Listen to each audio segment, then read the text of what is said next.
안녕하세요. 저는 왕란입니다. 중국 본토의 명문 고등학교를 우수한 성적으로 졸업했고 부모님 뜻에 따라 대만에서 가장 유명한 대학교라는 대만 국립대학교에 유학을 오게 됐습니다. 사실 대만이라 해봐야 중국의 일부라는 생각을 갖고 있었기에 이곳에서의 유학 생활이 그리 어렵지 않을 것이라 짐작했지요. 게다가 저는 대륙의 위대한 유산과 자랑스러운 역사를 학창시절 내내 배워왔으니 대만인들이나 다른 외국인들이 중국을 존중하지 않을 리 없다는 확신도 있었습니다. 그러나 막상 도착해보니 언어는 분명 중국어와 어느 정도 통하긴 하지만 번체자를 쓰는 간판, 약간 다른 발음, 조금씩 다른 문화 양식이 여기저기서 보이더군요. 그리고 무엇보다도 캠퍼스 안에서 마주한 한국 열풍은 저를 경악하게 만들었습니다. 대만 학생들이 입에 달고 사는 단어가 K-팝, K-푸드, K-드라마 등등 온통 한국 관련 용어들이었으니까요. 심지어 축제 주제조차 한국이라는 사실을 듣고는 기가 막혔습니다. 대만의 대표 명문대에서 대만 문화를 알리고 발전시키기는커녕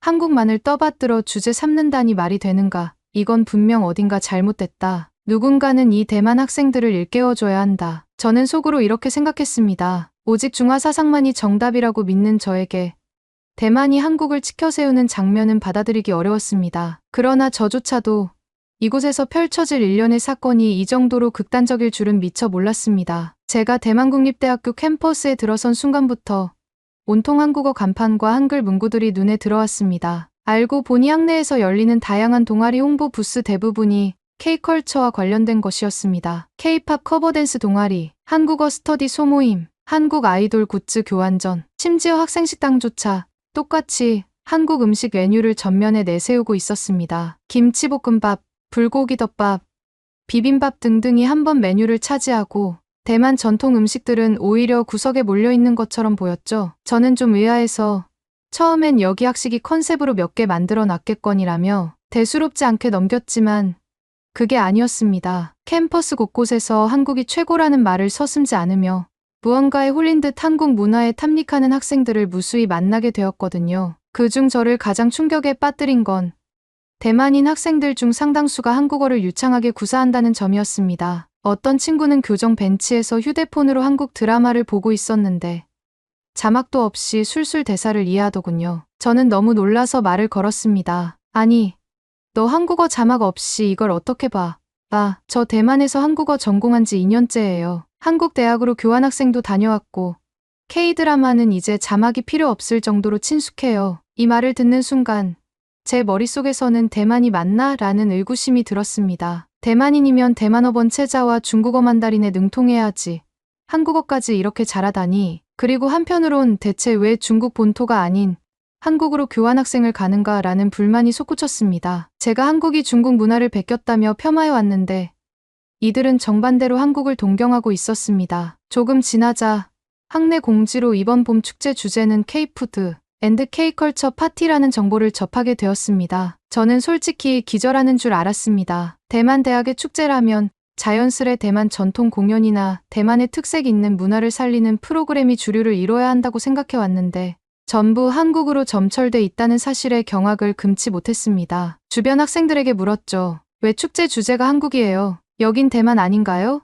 요즘 대만 학생들이 가장 좋아하는 문화가 한국이잖아요. 음식, 패션, 드라마, 음악 전부 한국이 대세예요. 해외에서도 K컬처가 인기니까 우리도 그 흐름에 맞춰서 축제를 기획했어요. 그 말을 듣는 순간 제 안에 분노가 치밀어 올랐습니다. 중국이야말로 동아시아 문화의 중심이고 대만은 곧 중국의 일부라고 굳게 믿는 저로서는 도저히 용납할 수 없는 광경이 펼쳐질 것이 뻔했기 때문입니다. 저는 쓴웃음을 지으며 속으로 다짐했습니다. 그래. 축제 때 직접 가서 확인해보고 만약 너무 지나치다면 내가 이 대만 학생들에게 분명하게 중국의 위대함을 알려주고 한국이 얼마나 이류인지 따끔하게 알려줘야겠다. 그리고 그날이 왔습니다. K-푸드 앤드 파티라는 이름의 축제 당일 캠퍼스 전체가 무슨 한국 테마파크가 되어 있었죠. 축제 당일 저는 아침 일찍부터 캠퍼스를 돌아다니며 상황을 살폈습니다. 첫인상부터 심상찮았습니다. 학교 정문 옆에 한글로 쓰인 플래카드가 대문짝만하게 걸려 있었습니다. 어서 오세요. 대만국립대학교 K-푸드 앤드 파티.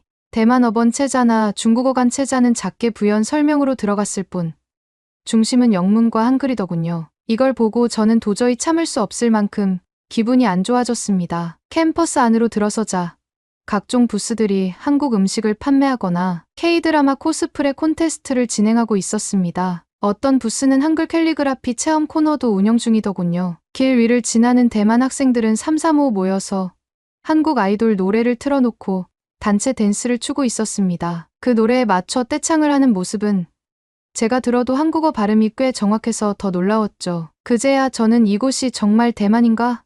의구심마저 들었습니다. 참다 못한 저는 축제 메인 무대 쪽으로 걸어갔습니다. 그곳에서는 활기찬 진행자가 마이크를 잡고 끊임없이 한국 아이돌 노래를 소개하며 이벤트를 진행하고 있었습니다. 저는 진행자에게 다가가 몇 마디를 던졌죠. 이봐요. 여기 대만 맞습니까? 왜 축제에서 온종일 한국 노래만 틀어요? 대만 노래는 어디 있죠? 진행자는 약간 당황한 표정을 지었지만 곧 미소를 지으며 대답했습니다. 안녕하세요. K컬처 파티이기 때문에 오늘은 한국 음악을 주로 트는 거예요. 대만 학생들이 다들 좋아하거든요. 분위기가 좋잖아요? 분위기가 좋긴 개뿔. 저는 속으로 울분이 터졌습니다. 곁에서 지켜보던 대만 학생들이 한국 노래에 맞춰 몸을 흔들며 와, 역시 한국을 외치는 장면은 제게 인내심의 한계를 느끼게 했습니다. 더군다나 어떤 학생은 지나가면서 한국 드라마 OST 좀 틀어주세요 라고 마이크에 대고 외치기도 했지요. 한국 드라마 OST. 하하. 중국 드라마 OST는 생각도 안 해? 저는 이 생각을 입 밖으로 꺼내려다 순간 아직 때가 아니다라고 판단하고 참았습니다. 그런데 제게 더 큰 충격이 다가왔습니다. 배가 출출해진 저는 축제 구경을 하다가 대만 전통 음식이라도 먹어볼까 싶어 음식을 파는 부스를 찾아보았습니다. 그런데 대부분의 음식 부스가 한국 음식을 팔고 있더군요. 그나마 구석에 대만 전통 음식을 파는 부스가 하나 있었는데 손님이 거의 없었습니다. 반대로 김치볶음밥, 떡볶이를 파는 부스 앞에는 길고 긴 줄이 서 있었습니다. 도저히 이해가 안 갔습니다. 저는 떡볶이를 판매하던 부스 쪽으로 다가가 부스 운영자들에게 큰 소리로 따져 물었습니다. 왜 대만에서, 그것도 명문대 축제에서 한국 음식만 이렇게 많이 파는 겁니까? 대만인이라면 대만 음식이 우선 아니에요? 그러자 부스 운영자는 친절하게 설명했습니다. 이번 축제 테마가 한국 문화라서요. 또 대만 학생들이 워낙 한국 음식 좋아해서 손님이 많아요. 떡볶이가 의외로 대만 학생들 입맛에 잘 맞거든요. 저는 부스 앞에 줄 선 학생들을 보며 홧김에 소리쳤습니다. 너희 다맛도 없는 한국 음식에 시간 낭비하지 말고 중국의 진정한 미식을 알아야 하는 것 아닙니까? 떡볶이가 대체 뭐야? 허거나 정통 스촨 요리를 먹어봐야 제대로 된 음식이라고 할 수 있지. 주위 학생들이 제 말에 고개를 갸웃하더군요. 몇몇은 불쾌한 표정을 지었고 몇몇은 뭐지? 이 사람 하는 기색이었습니다. 그때 한 대만 여학생이 제게 다가와 말을 걸었습니다. 중국 음식도 물론 맛있지만 우리도 이제 한국 음식이 다양하고 맛있다는 걸 잘 알아요. 게다가 한국 드라마에서 많이 나오잖아요. 떡볶이, 김치찌개, 삼겹살 보면서 우리도 자연스럽게 먹어보고 싶어진 거죠. 그 말을 듣는데 더 화가 치밀어 올랐습니다. 한국 드라마에서 본 음식이라니 중국 드라마가 더 역사가 깊고 인구도 많은데 왜 하필 한국 거야? 라는 생각이 들었죠. 그래서 저는 좀 더 강하게 나갔습니다. 아니, 알아둬요. 한국이라는 나라는 원래 중국에 종속된 속국이었고 심지어 군사력으로 따져도 한국은 감히 중국의 상대가 안 돼요. 중국 국방력이 세계 2위라는 건 알죠. 대만마저도 장기적으로 보면 중국과 하나의 중국으로 통합될 운명이잖아. 그런데 왜 이렇게 한국에 열광하는지 난 진심으로 이해가 안 돼. 제 말이 끝나자 주변은 조용해졌습니다. 부스를 운영하던 학생뿐 아니라 줄 서 있던 다른 학생들도 일제히 저를 쳐다봤죠. 몇몇은 황당해하며 국방력. 지금 이 축제랑 무슨 상관이야? 라는 표정이었습니다. 순간 제가 너무 과하게 폭발했나 싶었지만 이미 저도 흥분한 상태라 말을 주워 담기 어려웠습니다. 그때 누군가가 저를 향해 맞받아쳤습니다. 한 대만 남학생이었는데 좀 체격도 좋고 제게 살짝 노려보듯 말했습니다. 여긴 축제야. 정치 얘기나 군사 얘기는 어울리지 않아. 그리고 대만은 우리만의 정체성이 있고 한국도 독자적 문화를 지닌 나라야. 중국이 군사력이 강하다고 해서 대만이나 한국이 중국에게 무릎을 꿇어야 할 이유는 없어. 우린 우리 마음대로 좋아하는 문화를 즐길 권리가 있어. 저는 그 말을 듣는 순간 안색이 굳었습니다. 중국에게 무릎을 꿇어라가 바로 제가 대만인들에게 하고 싶었던 말인데 전혀 통하지 않았죠. 오히려 그들은 저를 이상한 괴짜로 보고 있었습니다. 저는 굴욕감을 느꼈지만 더 이상 아무 말도 못하고 축제 부스를 뒤로 한 채 자리를 떠나야만 했습니다. 제가 울분을 사귀지 못한 채 축제 현장을 계속 돌아다니던 중 메인 무대 옆 DJ 부스가 눈에 띄었습니다. 거기서 종일 K-POP만 틀어대고 있는 게 영불쾌해서 이번에는 DJ에게 직접 항의하기로 마음먹었습니다. DJ가 빙글빙글 디제잉을 하면서 관객을 즐겁게 해주고 있었는데 저는 무대 아래로 접근해 손짓을 하며 DJ에게 소리쳤습니다. 이봐요. 축제라는 게 여러 장르의 음악을 트는 게 정상 아닌가요? 왜 한국 노래만 틀어요? 대만 노래나 중국 노래도 좀 튼다든지 다양성이 있어야죠. DJ가 이게 누구야? 하는 표정으로 저를 흘끗 보더군요. 음악 볼륨을 조금 줄이고 마이크를 잡아 말했습니다. 오늘 축제 주제가 K-컬처 파티라서요. 모든 곡이 한국 노래인 건 아니지만 상당수가 한국 노래이긴 하죠. 대부분 관객들이 이걸 원하니까요. 저는 DJ의 대답에 한 번 더 폭발했습니다. 원하긴 누가 원해요? 나처럼 중국에서 온 학생도 있을 거고 대만 노래 좋아하는 사람도 있을 텐데 이건 너무 한국만 편애하는 거잖아요. 더군다나 한국이 어디 감히 중국을 따라잡으려고. 우리가 군사력에서도 경제력에서도 훨씬 앞서 있는데 왜 대만이 한국에게 굽신거리는지 도무지 이해가 안 된다 말입니다. 제가 다시금 중국의 군사력과 경제력을 강조하자 DJ와 주변 스태프들이 어이없다는 표정을 지었습니다. 음악 축제에서 웬 군사력?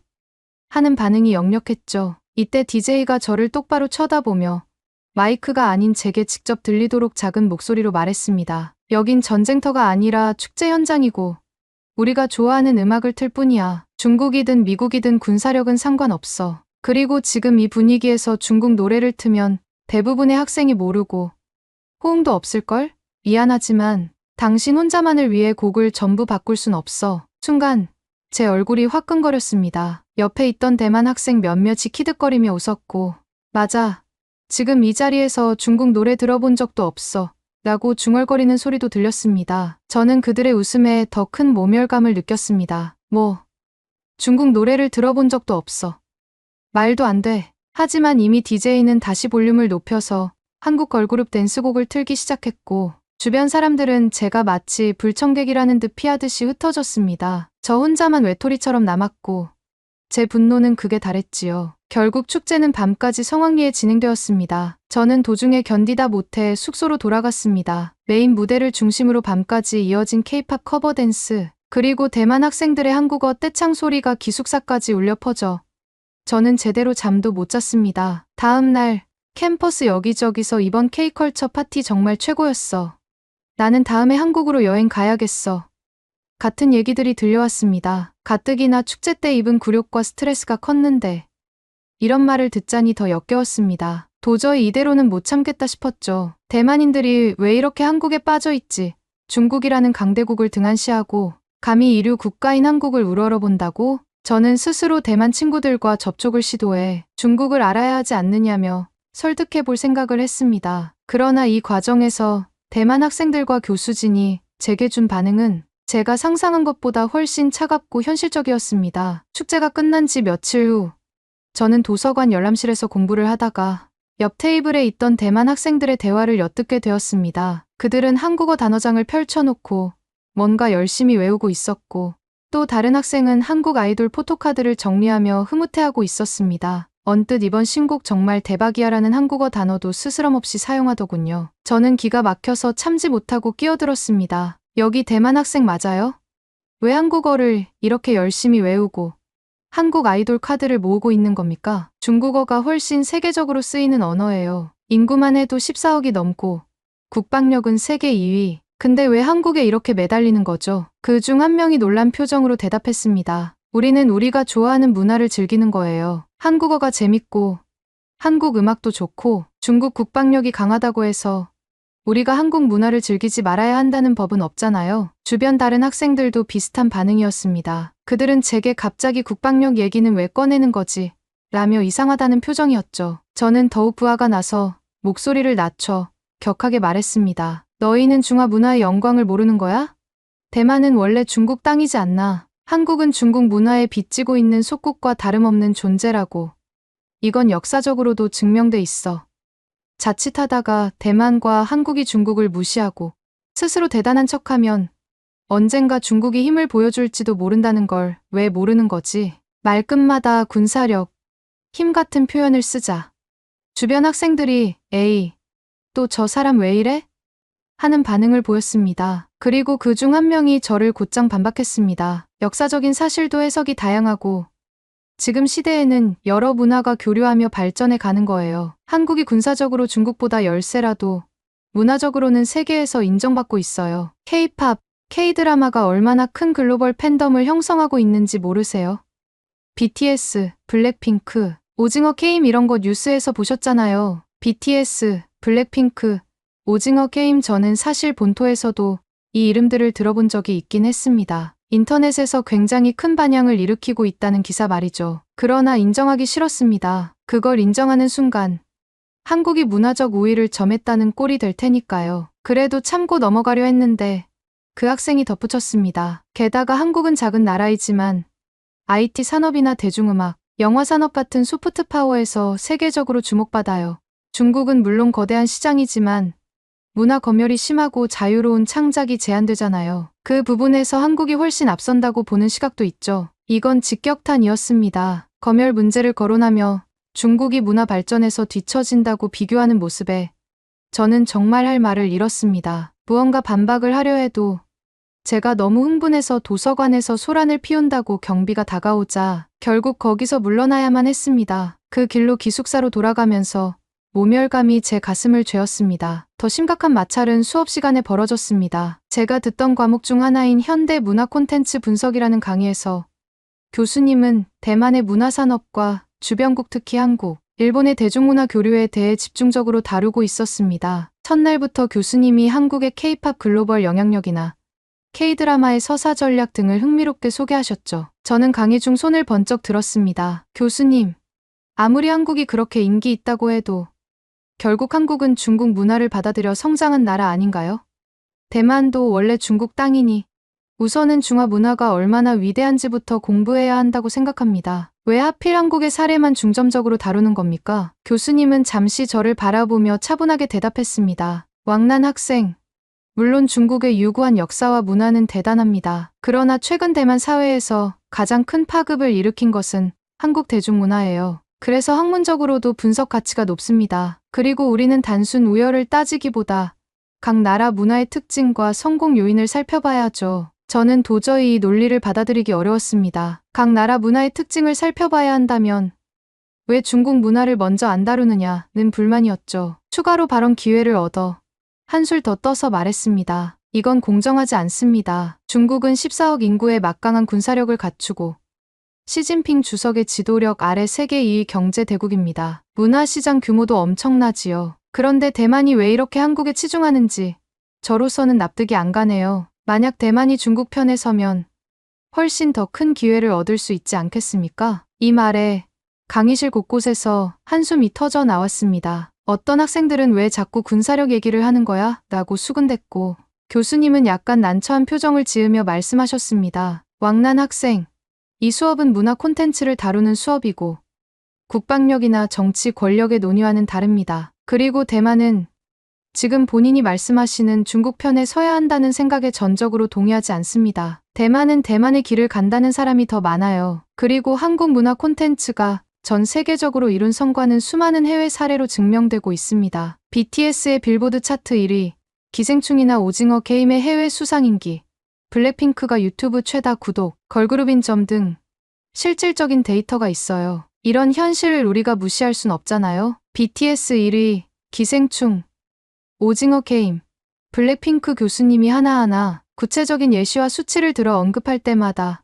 제 안은 부글부글 끓어올랐습니다. 중국이야말로 영화 시장도 크고 유쿠나 아이치 같은 플랫폼도 있지 않느냐고 말하고 싶었지만 이미 분위기상 더 말하면 제가 비웃음거리가 될 것 같아 조용히 있었습니다. 그러나 제 심정은 점점 더 자극되어 갔고 강의실을 나서며 다음번에 제대로 보여주겠다고 이를 갈았습니다. 학기가 중반을 지나며 각종 발표 과제가 쏟아졌습니다. 그 중에서 현대 문화 콘텐츠 분석 과목의 중간고사 발표는 5인 1조로 진행하는 것이었는데 주제는 가장 주목할 만한 아시아 대중문화 사례 분석이었습니다. 제가 속한 조에는 대만인 학생 3명, 일본인 유학생 1명, 그리고 저까지 총 5명이었습니다. 문제는 저 빼고 나머지 4명 모두 케이팝이나 한국 드라마를 사례로 하고 싶어 했다는 겁니다. 저는 이걸 도저히 받아들일 수 없어 초반 기획 회의부터 강하게 제 의견을 냈습니다. 아니, 왜 꼭 한국 사례를 다뤄야 하죠? 차라리 중국 무협 드라마나 중국 온라인 소설 시장을 분석해 봅시다. 그쪽이 훨씬 규모도 크고 역사도 길어요. 하지만 대만 학생들은 하나같이 고개를 저었습니다. 죄송하지만 요즘 대만에선 중국 드라마보다 한국 드라마가 화제성도 높고 조회수도 더 많이 나와요. 그리고 무협 드라마는 대만 젊은 세대에게 조금 올드한 느낌이라 K-드라마가 더 핫하죠. OST도 유행이고요. 저는 자존심이 상했지만 일단 다수결에 밀려 어쩔 수 없이 한국 드라마 분석 주제에 동참하게 되었습니다. 그러나 저는 발표 준비 과정에서 계속 한국 드라마는 어차피 중국 사극의 형식을 베꼈다.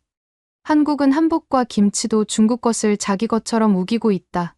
등의 말을 반복하며 팀원들의 기분을 상하게 했습니다. 결국 중간고사 발표 당일 제가 조차례가 되어 무대에 올라가기 직전 팀원들과 다툼이 벌어졌습니다. 저 한국은 중국의 속국이었다. 드라마 대본이 다 중국 전통 문화를 살짝 바꾼 것에 불과해. 대만인 팀원은 무슨 근거로 그러는 건데. 지금 글로벌 플랫폼에서 한국 드라마가 엄청난 관심을 받고 있는데 중국 드라마는 정책 검열 때문에 해외 반응이 제한적이잖아. 일본인 팀원도 일본에서도 한국 드라마가 넷플릭스 상위권 차트에서 자주 보여요. 중국 드라마는 특정 팬층이긴 하지만 한국 드라마만큼 대중적으로 퍼지진 못해요. 결국 싸움만 하다가 발표 시간이 돼서 팀은 엉망이 되어버렸고 저는 발표 중 분노 발언을 하고 말았습니다. 결론적으로 한국 드라마는 중국 전통 소재를 교묘하게 변주해서 세계 시장에 내보내고 있을 뿐입니다. 즉, 한국은 본래부터 중국의 것을 베끼는 행태를 보여왔습니다. 한복, 김치 역시 기원이 중국이라고 하는 설이 있어요. 이 얘기가 나오자 강의실이 술렁거렸습니다. 어떤 학생들은 저걸 어떻게 반응해야 하지? 하는 눈빛이었고 교수님은 얼굴이 굳은 표정으로 저를 지켜봤습니다. 발표를 마친 뒤 질의응답 시간에 다른 조에서 발표했던 대만 학생이 손을 들고 물었습니다. 왕난 씨, 그렇게 말씀하시려면 구체적인 사료나 논문 근거 같은 게 있어야 하지 않나요? 한복, 김치가 중국 거지라는 주장은 일부 인터넷 매체에만 나오지만 국제사회에서 인정받은 학설이나 객관적 자료는 거의 못 본 것 같은데요. 저는 그런 자료가 있을 리 만무하다는 걸 잘 알았지만 억지로 우겼습니다. 우리는 중국 5,000년 역사를 가지고 있으니 한국의 역사는 거기에 포함되는 하위 카테고리에 불과하죠. 그런 논문은 중국 쪽에도 많이 있을 겁니다. 중국이 기원이라고 보는 시각은 의심의 여지 없이 옳습니다. 그 학생이 냉소적인 표정을 지으며 대답했습니다. 글쎄요. 제가 검색해봤는데 국제학술지에서는 그런 주장을 뒷받침하는 내용을 찾기 힘들던데요. 반면 한국 문화 콘텐츠의 독자성은 여러 언론과 논문에서 긍정적으로 평가받고 있고요. 주변에서 작은 웃음과 수군거림이 터져나왔습니다. 전반적인 분위기가 저를 조롱하는 듯했지요. 저는 역시 또 망신만 당했구나라는 생각이 들었습니다. 한편으론 왜 이들은 다들 한국 편만 드는 거야? 라는 분노가 계속 커져갔습니다. 그 발표가 끝난 뒤 교수님이 수업을 마무리하며 정리하듯 말씀하셨습니다. 중화권 문화도 훌륭합니다. 하지만 한국 문화가 세계적으로 인정받고 있는 것 역시 엄연한 현실이지요. 거기에 단순히 군사력이나 경제력, 논리를 들이댈 순 없습니다. 문화는 자유로운 교류와 공감 속에서 꽃피는 것이니까요. 또한 타 문화를 베꼈다고 주장하려면 최소한 그 근거부터 명확하게 제시해야 합니다. 막연히 우리 것이 원조다라고 외치는 것만으론 국제적으로 설득력이 부족합니다. 그리고 저를 쳐다보며 덧붙였습니다. 왕난 학생, 대만은 대만대로, 한국은 한국대로, 중국은 중국대로 각자 인정해야 할 부분이 있고 존중해야 할 부분이 있습니다. 강압으로 너희는 중국을 따라야 해라고 말할 순 없어요. 특히 여기 대만 학생들은 스스로 한국 문화를 좋아해서 즐기는 거니까 그 자유를 막을 수 없는 겁니다. 교수님의 이 말이 끝나자 강의실에 앉은 학생들 대다수가 일제히 박수를 쳤습니다. 사실상 왕난 너 참교육 당해라 하는 분위기로 느껴졌습니다. 저는 얼굴이 화끈거렸고 입술을 꽉 깨물었습니다. 중국이 압도적 국방력과 인구 수로 주변 국가를 압박할 수 있다는 제 논리는 이곳에서 전혀 통하지 않았던 겁니다. 시간이 흘러 학기 말이 되었습니다. 이번에는 최종 프로젝트 발표가 있었는데 주제는 미래 문화 콘텐츠 산업의 방향성이었습니다. 저로서는 마지막 기회였습니다. 대만에서 당하고만 있을 수는 없다. 이번엔 더욱 중국의 국방력, 경제력을 부각하며 대만과 한국이 어차피 중국에 귀속될 운명임을 낱낱이 폭로해야겠다라는 결심을 했죠. 저는 PPT 첫 장을 이렇게 만들었습니다. 중국, 동아시아 유일무이의 맹주 대만과 한국은 결국 중국 문화의 변형판. 그리고 발표 자리에서 저는 한껏 열을 올리며 떠들었습니다. 여러분, 중국의 GDP, 국방력,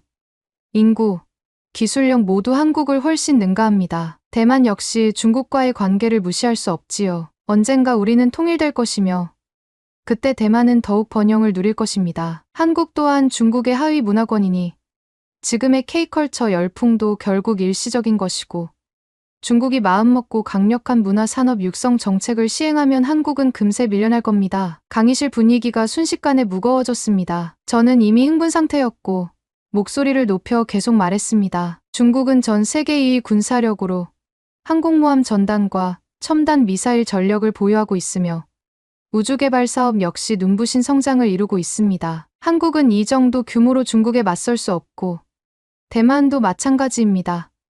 문화산업 역시 중국이 굳게 결심하면 막대한 자본력으로 한국을 제압할 수 있어요. 제 발표가 끝나자 교실 안은 침묵이 흘렀습니다. 그리고 곧이어 여러 학생들의 손이 일제히 번쩍 들려 올라왔습니다. 교수님이 질문 있으신 분이라고 하자 대만 학생들이 저를 향해 반박 세례를 퍼부었습니다. 왕난 씨, 지금 국방력이나 군사력을 문화 콘텐츠와 직접 연결 지으시는 건 무리가 있어 보이는데요.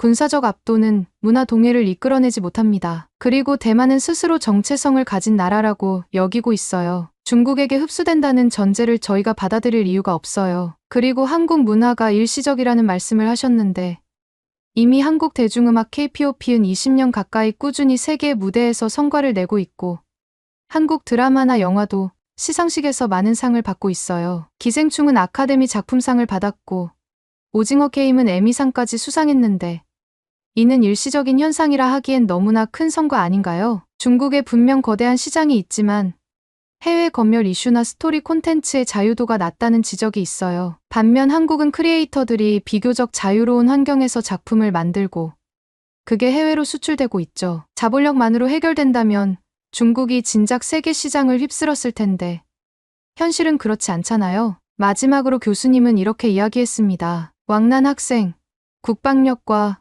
경제력으로 문화적 우위를 강제할 수 있다는 주장은 현대 문화 콘텐츠 산업의 작동 원리를 고려했을 때 맞지 않습니다. 문화는 스스로 매력과 창의력을 입증해야 해외 팬들이 자발적으로 소비합니다. 군사적 정치적 힘으로는 강제 소비가 되지 않지요. 그리고 한국이 이뤄낸 성과는 이미 전 세계가 인정하고 있습니다. 얼마 전에도 BTS가 미국 백악관에 초청받아 연설을 했고 블랙핑크는 유튜브에서 글로벌 팬들을 끌어모으고 있어요. 그런 현상을 중국이 곧 따라잡을 수 있다고만 주장하기에는 오히려 중국 내부 환경이나 검열, 창의성, 제약 등의 문제를 먼저 해결해야 할 거예요. 교수님의 논리적인 반박에 학생들은 고개를 끄덕였고 저는 말문이 막혔습니다. 끝끝내 저는 중국 군사력을 강조했지만 돌아온 건 문화는 군사로 짓누를 수 없다는 지극히 당연하면서도 절대 반박하기 힘든 논리였던 겁니다. 학기가 끝날 무렵 저는 여러 과목에서 팀워크 방해나 타인 비방 등의 이유로 낮은 평가를 받았습니다. 특히 현대 문화 콘텐츠 분석 과목에선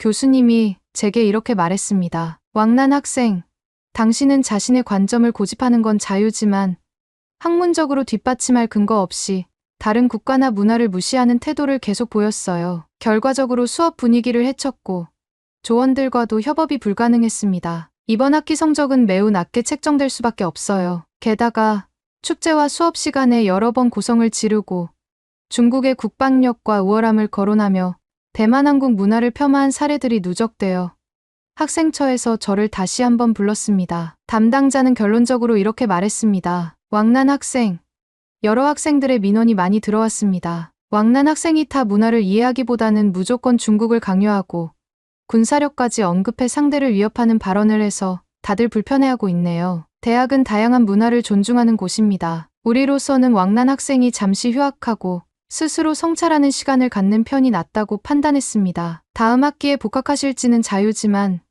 지금 상태론 학업 지속이 어렵습니다. 결국 사실상 퇴학이나 다름없는 휴학 권고였습니다. 저는 이때야 이 학교는 나를 받아들이지 않는구나 라는 걸 직감했습니다. 그 길로 기숙사에 돌아와 짐을 싸면서 비참한 심정과 함께 분노가 치솟았습니다. 대만은 역시 중국의 일부면서 어째서 이렇게 한국에 미쳐 있고 중국을 배척하지, 저들이 역사와 현실을 똑바로 직시하지 않으니 결국 언젠가 중국이 힘으로라도 보여줄 것이다. 결국 저는 한 학기 만에 중국으로 돌아왔습니다. 부모님도 대만에서 들려오는 제 소식에 분노해 계셨고 중국의 웅대한 국방력과 경제력이 있는데 대만인들이 왜 그걸 무시하고 한국에 심취해 있는지 이해할 수 없다고 하시더군요. 저 역시 한껏 동의하며 대만인들은 결국 진실을 외면하고 있다라고 결론 지었습니다. 돌아오고 나서 친구들에게 제가 겪은 일들을 이야기하니 중국 본토 친구들은 다들 제 편을 들며 혀를 찼습니다. 역시 대만은 갈 길을 잃었군.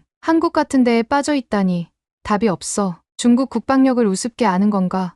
통일되면 알게 되겠지. 저는 그 말에 꽤나 위로를 받았습니다. 하지만 아직도 제 머릿속에는 대만 국립대학교에서 봤던 수많은 한국어 떼창, K-팝 커버 댄스, 한국 음식 부스, 그리고 여기는 대만이 아니라 한국인가 싶을 정도의 그 열광적 광경이 생생하게 남아 있습니다. 참으로 이해하기 힘든 장면이었고 결국 저만 문제아로 낙인 찍혀 쫓겨났으니 더더욱 씁쓸할 뿐입니다. 그럼에도 불구하고 저는 제 주장을 절대 굽히지 않을 것입니다. 중국은 거대한 문화 대국이며 대만과 한국은 중국 문화를 바탕으로 성장한 주변 국가들이다. 중화 사상을 부정하는 자들은 언젠가 중국의 위력을 다시 깨닫게 될 것이다. 물론 지금 이 순간에도 대만 국립대학교에서는 또 다른 K컬처 축제가 열리고 있겠죠. 대만은 한국에 빠져 있다는 그 말도 안 되는 현실은 당분간 이어질 듯합니다. 하지만 저는 파도 같아 보이는 유행도 결국 지나간다는 마음으로 지켜볼 겁니다. 언제까지나 중국이 바다처럼 웅장하게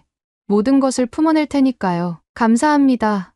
두 번째 사연 바로 시작하겠습니다. 안녕하세요. 저는 중화인민공화국 문화부 비서실장 왕멍입니다. 누구나 그렇듯이 저 역시 아침에 눈을 뜨면 먼저 휴대폰으로 뉴스를 확인합니다. 특히 춘제를 앞두고 별의별 루머와 헛소문이 떠도는 시기에는 당국과 여론의 움직임을 유심히 살피는 것이 일과입니다. 요즘 들어 가장 흥미롭게 본 소식 중 하나가 한국 정부가 불꽃놀이를 유네스코 세계유산으로 등재하려 한다는 풍문이었습니다. 처음 이 소식을 접했을 때 저를 비롯해 주변 사람들 모두 상당히 황당했습니다. 그래서 직접 바이두 같은 중국 최대 검색 엔진에서 한국 불꽃놀이를 검색해보았습니다. 정말 웃기게도 그와 비슷한 이야기가 온갖 게시글과 댓글로 퍼져 있었습니다. 한국이 또 중국 문화를 뺏어간다는 격한 문장들도 심심치 않게 보였습니다. 그런데 사실 확인을 해보니 한국은 불꽃놀이를 세계유산으로 신청조차 한 적이 없었습니다. 한국문화재청에서 이를 부인하는 공식 자료가 이미 있었는데 이 간단한 정보를 중국 네티즌들은 전혀 확인하지 않은 채 흥분하고 있었던 것입니다. 우리 전통을 뺏길 수 없다는 분노가 온라인 곳곳에서 폭죽이 터지듯 쏟아져 나왔고 이를 보고 저 역시 마음이 착잡해졌습니다. 혹시 우리 민족적 자부심이 과열된 나머지 근거 없는 거짓 정보를 양산해내는 것은 아닐까 걱정되기도 했습니다. 그런데 불꽃놀이 논란을 좀 더 깊이 들여다보니 한국이 이런 식으로 오해받는 데에는 또 다른 맥락이 있음을 깨닫게 되었습니다. K-팝, K-드라마, K-영화에 이어 한국은 K-푸드, K-패션, 심지어 첨단 기술까지 전 세계적으로 호평받고 있습니다. 중국 네티즌들 사이에 형성된 일종의 경쟁심이나 자격지심, 그리고 원래 우리 것이었는데 빼앗겼다는 식의 억울함이 합쳐져 이런 자극적인 루머와 서사가 만들어지는 듯했습니다. 하지만 저로서는 그냥 오해입니다라고만 말하고 싶지는 않았습니다. 저 자신이 문화부에서 오래 근무해오며 한국의 발전 양상을 관심 있게 지켜보았기 때문입니다. 여러 차례 서울을 방문해 회담과 연구를 진행하기도 했고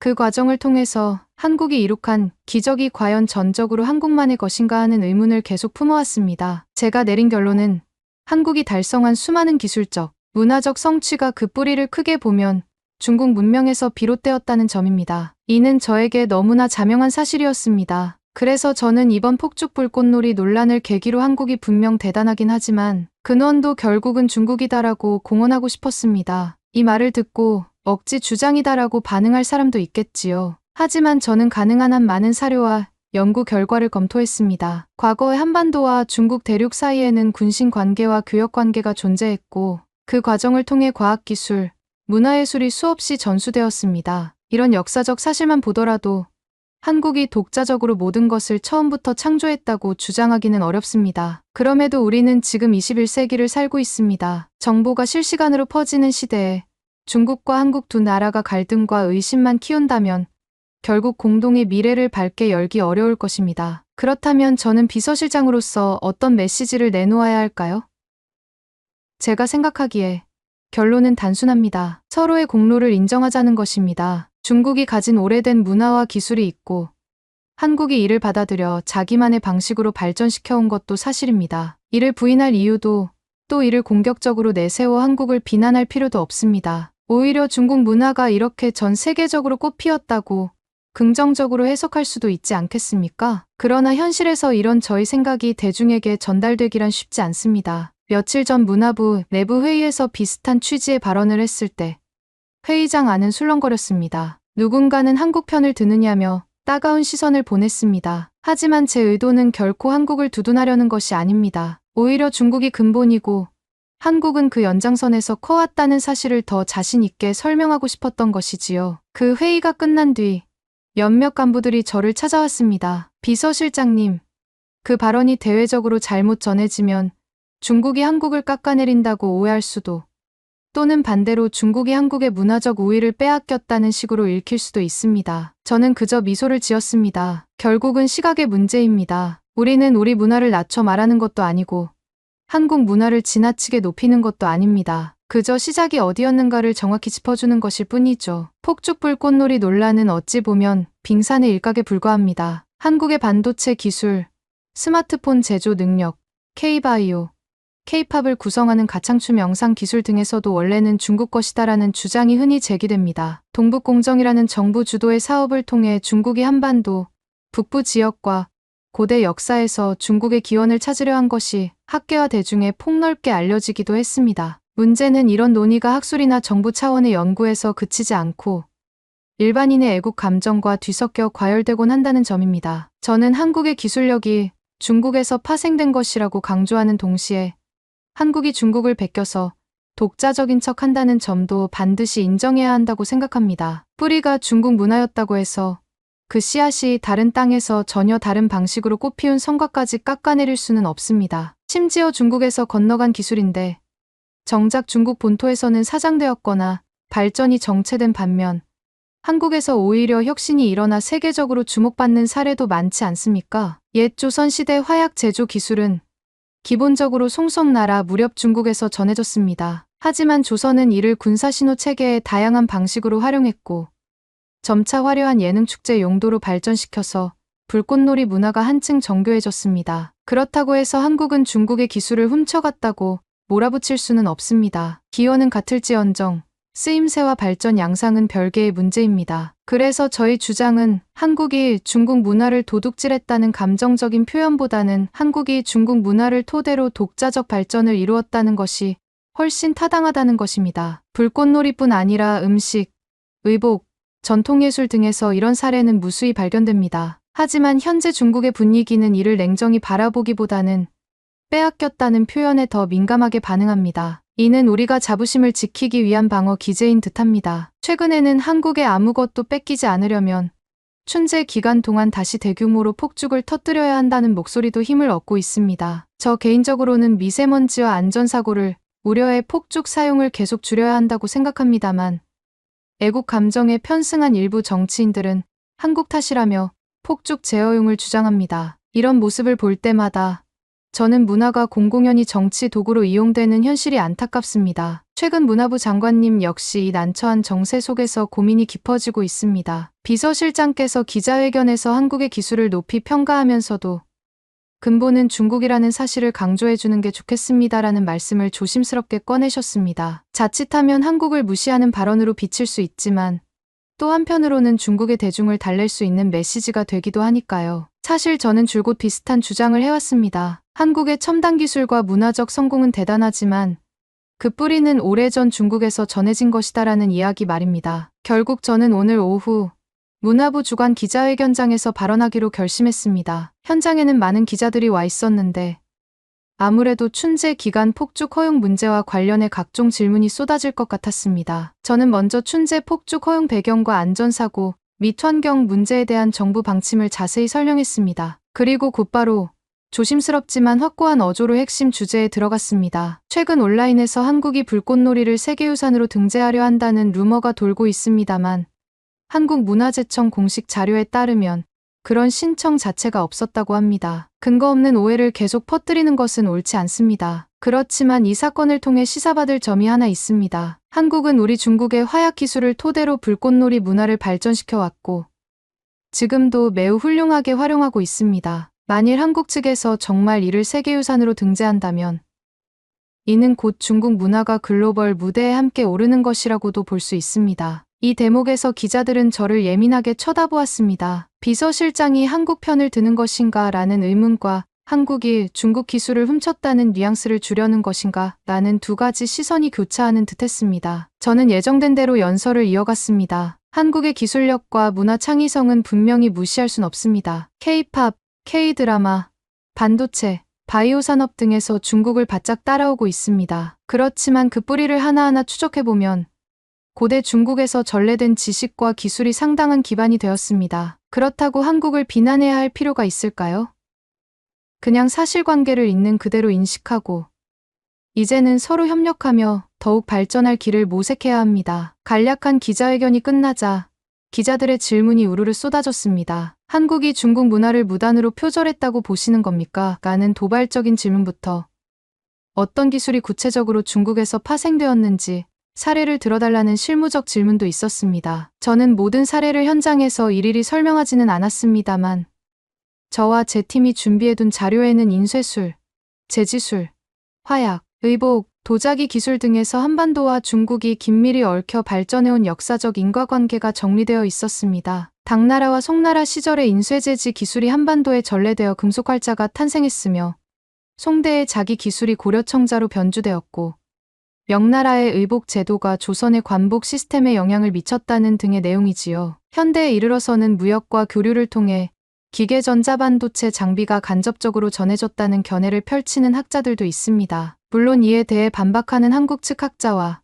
중국 내에서도 그것은 너무 단순화된 주장이다라고 지적하는 이들도 있습니다. 그러나 한반도와 중국 대륙의 오랜 교류 역사를 고려하면 한국이 모든 문화를 독자적으로 창조했다는 주장은 무리가 있다는 것이 제 생각입니다. 동시에 한국이 전부 중국 것을 훔쳤다고 말하는 것도 지나친 일방적 주장입니다. 사실은 상호간에 교류하고 발전시키고 때로는 새로운 문화를 창작해낸 결과가 오늘날 중국과 한국 그리고 동아시아 전체의 문화를 꽃피우고 있는 것이겠지요. 기자회견 직후 한 취재진이 조용히 다가와 비서실장님, 이번 발언으로 정치적으로 불이익을 받으실까 걱정됩니다라고 말했습니다. 저는 개의치 않는다고 답했습니다. 저는 애초에 진실을 알리고 싶었고 한국 기술의 발전을 높이 평가하면서도 그 뿌리가 중국임을 당당히 언급하고 싶었습니다. 그것이 저 나름의 책임감이자 역사적 사실에 부합한다고 믿기 때문입니다. 그렇게 정신없이 기자회견을 마친 지 며칠 뒤 저는 또 다른 충격적인 뉴스를 접했습니다. 한국에서 열리는 어떤 불꽃놀이 축제가 세계 각국 관광객들에게 엄청난 찬사를 받고 있다는 소식이었습니다. 사실 한국에서 불꽃놀이가 열리는 행사 자체는 새삼스러운 일이 아닙니다. 그러나 이번 축제는 유독 화려하고 규모가 커서 여러 외신에서 연일 보도했으며 아시아 최고의 불꽃놀이라는 별칭까지 붙었다고 했습니다. 저는 솔직히 말해 그 뉴스를 보는 순간 감정이 요동쳤습니다. 어떻게 아시아 최고의 불꽃놀이라는 타이틀을 한국이 거머쥐는지 이해할 수 없었습니다. 중국이야말로 폭죽과 화약의 원조라고 할 수 있는데 왜 전 세계는 한국의 불꽃 축제를 극찬하며 열광하는 것일까? 그동안 중국에서 불꽃놀이는 춘제나 국가 행사 때마다 의례보던 것이어서 불꽃 축제라 하면 당연히 중국이 압도적일 줄 알았는데 현실은 그렇지 않았습니다. 그러던 차에 문화부 내부 회의에서 춘제와는 별개로 한국의 불꽃놀이 축제 현황을 조사해 볼 필요가 있다는 말이 나왔습니다. 사실 공문상으로는 관광산업발전 사례 연구라는 이름이 붙었는데 속내를 들여다보면 한국의 불꽃 축제는 얼마나 대단하길래 전 세계가 칭찬하는지 살펴보자는 의도가 강했습니다. 저는 비서실장으로서 직접 한국에 가는 것이 좋겠다고 제안했고 장관님도 그 아이디어에 동의했습니다. 출국 준비를 하면서 직장 동료들과 이런저런 대화를 나누었는데 의외로 다들 한국을 낙후된 나라쯤으로 여기고 있었습니다. 거긴 아직도 공항 시설이 열악하다고 들었다거나 대중교통 시스템이 우리나라만큼 발달하지 않아 불편할 거다라는 말을 심심찮게 들었습니다. 특히나 서울 시내가 화려하다 해도 전체적으로 보면 중국 대도시에 비해 20년 정도 뒤처져 있다는 이야기를 들었을 땐 저도 사실 그 정도까지일 줄은 몰랐다 싶어 좀 불편하겠군 하고 생각했습니다. 그래서 출장길에 오르기 전 저는 한국이 얼마나 낙후되어 있을지 각오를 하고 있었습니다. 중국은 지위 반열에 오를 정도로 세계적 경제 대국인데 한국은 그에 비하면 상대적으로 작은 나라이고 아직 산업 수준도 우리만큼은 아니겠지라는 인식이 저 역시도 은근히 깔려 있었던 것입니다. 그런데 인천국제공항에 도착하자마자 제 예상은 완전히 빗나갔습니다. 공항 시설은 말할 것도 없고 디지털 기술 활용과 위생 관리 등에서 오히려 중국보다 10년, 아니 20년 더 앞서 있는 부분이 적지 않다고 느꼈습니다. 국제선 게이트를 내려서는 순간부터 안내 로봇이나 QR코드 기반 통합 안내 시스템이 눈에 들어왔습니다. 짐 찾는 과정도 상당히 효율적이었고 실시간 모니터링 시스템으로 대기 시간을 최소화하는 것이 인상적이었습니다. 공항철도를 타고 도심으로 이동하는 과정에서도 교통카드 시스템과 환승 체계가 무척 편리하게 구축되어 있었습니다. 사실 중국도 대도시를 중심으로 첨단 인프라가 잘 발달해 있지만 한국은 도시 규모가 비교적 작으면서도 밀도가 높아 이동하는 데 큰 불편함이 없었습니다. 역구 내 환경이나 안내 방송, 자동 판매기, 무인 정보 단말기 등도 잘 갖춰져 있었습니다. 대중교통을 이용하는 사람들이 대부분 마스크를 착용하고 있다는 점도 눈에 띄었는데 공공질서나 위생관념이 체화된 듯 보였습니다. 솔직히 말씀드리면 저 스스로도 꽤 충격을 받았습니다. 중국 동료들이 서울이 뒤처져 있다고 말했는데 실상을 보니 오히려 한국이 훨씬 앞서 있는 부분이 많았기 때문입니다. 저 역시 중국인이니만큼 국가에 대한 자부심이 강하지만 현장을 보자니 한국을 무작정 하찮게 볼 수 없었습니다. 한국이 언제 이렇게 발전했지? 어쩌면 우리가 과소평가하고 있었던 건 아닐까? 라는 생각이 머리를 스쳤습니다. 그렇게 서울 도심 숙소에 도착하자마자 저는 바로 한국 불꽃놀이 축제 관계자를 만나기로 했습니다. 축제 기획사와 협업하는 한국 측 인사들이었는데 그들 역시 해외 취재진과 업무를 해본 경험이 많아서인지 매우 친절하게 응대했습니다. 저는 먼저 이번 불꽃놀이 축제가 왜 이렇게 유명해졌는지 구체적으로 설명해달라고 요청했습니다. 관계자는 몇 가지 주요 포인트를 짚어주었습니다. 첫째, 한국의 불꽃 축제는 단순히 불꽃에만 집중하는 것이 아니라 K-팝 음악이나 드론쇼, 레이저 퍼포먼스, 다양한 미디어 아트와 결합해 종합 엔터테인먼트로 확장했다는 점. 둘째, 안전과 환경 문제를 중요하게 고려해 저소음 폭죽, 친환경 화약물질 등을 개발에 적용했다는 점. 셋째, 세계 각국에서 불꽃놀이 전문가와 엔지니어를 초빙하고 기술 협업을 진행하는 등 오픈 이노베이션 방식을 도입했다는 점이었습니다. 이야기를 들으면서 저는 내심 감탄과 질투가 동시에 끌어올랐습니다. 그래, 한국이 꼼꼼하고 창의적으로 준비를 잘했군. 그렇다면 중국 역시 더 잘할 수 있지 않을까 하다가도 문득 저들의 뿌리는 결국 중국 화약기술 아니었던가 하는 생각에 이르자 다시 분노가 살짝 치밀어 올랐습니다. 그래서 대화 도중 제가 한국 측 관계자에게 조금 공격적으로 물었습니다. 이 모든 축제 컨셉과 기술이 사실 중국 불꽃놀이 전통에서 기원한 것이라고 보이는데 그 부분을 왜 공식적으로 명확히 밝히지 않는 겁니까? 한국이 너무 자신의 독자적 문화인 양 포장하는 것 같군요. 그 말을 들은 한국 측 관계자는 어리둥절한 표정을 지었습니다. 왜 이게 중국 걸 가져다 쓰는 것인지 잘 이해가 안 됩니다. 불꽃놀이나 화약 기술은 인류사에서 여러 지역에 걸쳐 독립적으로 발전한 역사가 있고 물론 중국이 화약을 먼저 발명했지만 한국에도 오래된 불꽃 문화가 존재했습니다. 더군다나 이 축제의 구체적인 디자인, 쇼 기획, 음악 선정, 안전 시스템은 한국 고유의 산업과 회사들이 주도적으로 개발한 겁니다. 저는 순간 아니, 그건 너무 과소평가하는 거 아닌가 싶어 추가로 따져 물었습니다. 중국이 송나라 이후 오랜 역사를 통해 발전시켜온 폭죽 문화를 한국이 참조했다면 최소한 국제행사 발표 때 중국의 영향을 명시해 주어야 하지 않습니까? 출처를 밝히는 것이 예의 아닌가요? 그러자 한국 관계자는 이번엔 약간 곤란한 미소를 지으며 중국 문화의 영향 자체를 부정하는 사람은 거의 없을 겁니다. 하지만 지금 말씀하시는 부분은 조금 다른 차원 같습니다. 불꽃놀이 자체가 특정 국가만의 전유물이 아니라 이제는 다양한 나라가 저마다의 방식으로 즐기는 축제 문화이기 때문입니다. 예컨대 이탈리아나 일본도 굉장히 높은 수준의 불꽃놀이 기술과 역사를 자랑하거든요. 한국 관계자는 이어서 불꽃놀이는 중국 것이니 한국은 무조건 중국 출처를 밝혀야 한다라는 이분법으로 접근하기보다는 전 세계가 공감하고 즐기는 문화로 보는 편이 맞지 않을까요? 라고 말했습니다. 그리고 저에게 혹시 중국 문화부에서 공식적으로 한국 측에 중국 기술을 인정해달라고 요청한 적이 있는지를 되묻기에 저는 답변할 말이 순간 막혀버렸습니다. 사실 저도 구체적으로 한국에게 화약 원조 국가를 기입하라고 요구한 사례가 있는지는 잘 모르는 터였습니다. 상대방은 또 구체적인 기사나 연구 자료를 보여주며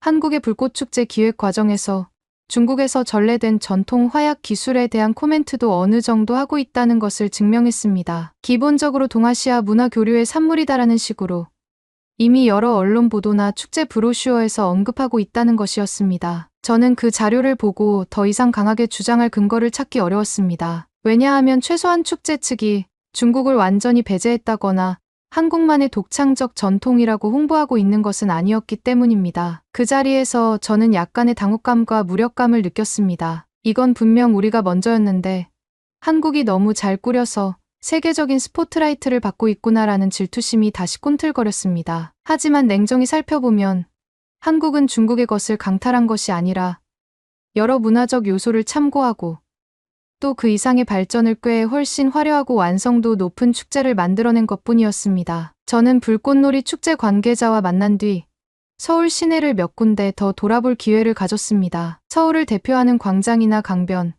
젊은이들이 모이는 번화가, 그리고 전통시장이 결합된 지역 등을 탐방하면서 한국이 생각 이상으로 디지털 인프라와 융합 콘텐츠 산업에 힘을 쏟고 있다는 사실을 새삼 깨달았습니다. 조금 과장해서 말하자면 이곳은 내가 알던 한국이 아니다. 오히려 대형 스크린, 증강현실 AR 광고판, 초고속 인터넷 환경 등에서 한국이 훨씬 앞서가는 면이 있다라는 생각이 들 정도였습니다. 특히 전통시장에서조차 모바일 간편 결제가 대부분 가능했고 QR코드나 NFC 근거리 무선 통신 단말이 기본으로 구비되어 있었습니다. 또 공공장소마다 지능형 CCTV가 배치되어 안전관리가 잘 되고 있었고 관광객을 위한 다국어 안내 시스템도 완비되어 있었습니다. 저는 중국의 대도시에 비해 한국이 소규모 국가라는 점을 고려하더라도 이 정도로 편리하고 세련된 환경을 갖추었다는 데 적잖이 충격을 받았습니다. 이렇게 한국 곳곳을 살펴보니 한국이 낙후되었다고 말했던 직장 동료들의 이야기는 사실과 거리가 멀다는 결론에 도달했습니다. 오히려 제가 속으로 우리가 한국을 우습게 봤다가는 큰 코 다치겠구나라는 위기감을 느낄 지경이었습니다. 그러면서 동시에 한국이 불꽃놀이에서도 이렇게 창의적이고 진보된 방식을 도입해 세계적으로 주목받는 건 어쩌면 당연한 결과였을지도 모르겠다는 생각마저 들었습니다. 한국에서 일주일가량 머무르며 불꽃축제 진행 상황, 기술적 측면, 그리고 관련된 여러 인사들을 인터뷰했습니다. 인터뷰 중에도 저는 계속해서 이 불꽃놀이, 결국은 중국 문화의 연장선 아닙니까?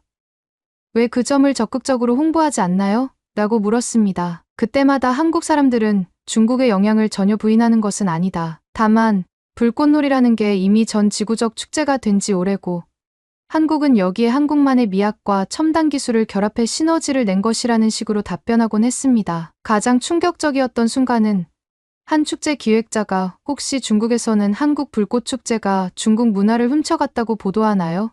라고 되묻는 장면이었습니다. 저는 그렇다라고 대답할 수도 있었지만 막상 현지에서 직접 보고 들은 내용을 생각하니 훔쳤다는 단어를 쓰기가 민망해졌습니다. 기획자가 이어 그런 의혹이 있다면 중국에서 공식적으로 문제 제기를 할 수 있지 않았을까요? 예를 들어 특허나 지적재산권 분쟁 같은 건 말입니다. 그런데 전혀 그런 움직임이 없잖아요 라고 말하는데 저는 정말 아무 말을 할 수 없었습니다. 미국이나 유럽 여러 나라의 불꽃놀이 전문가도 한국 축제에 초청되어 와 있다고 했습니다. 그들은 전 세계 다양한 사례를 비교 연구하면서 한국이 이룬 기술적 예술적 수준을 높이 평가하고 있었습니다. 중국이 원조라는 점은 알지만 한국이 최근 도입한 레이저 드론 쇼와 화약 배합 기술은 이미 독자적인 특허를 받고 있을 정도다라는 평가가 이어졌습니다. 저는 그 말을 듣고 더 이상 논쟁을 이어갈 자신이 없어졌습니다. 그렇게 일정을 마무리한 뒤 저는 중국으로 돌아왔습니다. 불꽃놀이 축제 현장을 두 눈으로 확인했지만 거기에는 중국을 배제하고 독자적이다라기보다는 전 세계의 기술 문화가 융합된 장이 있었습니다. 그리고 그중 하나로서 중국의 화약 기술이 깔려 있긴 했지만 이 모든 건 중국 문화인이 한국은 출처를 밝혀야 한다고 요구하기에는 시대가 너무나 달라졌다는 걸 깨달았습니다. 한국에 다녀온 뒤